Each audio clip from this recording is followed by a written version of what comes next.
So question says that a block of mass m is hanging by a string of negligible mass in a car. The speed of wave in string 60 meter per second. Now car is accelerated horizontally by acceleration a.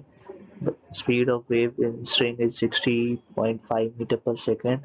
What is a in terms of g? So we need to find a in the terms of g. So here we have used the formula, that is v root ma upon m, then capital B, then the bigger one b, then it is root a in terms of eft. So it is then g square g u square.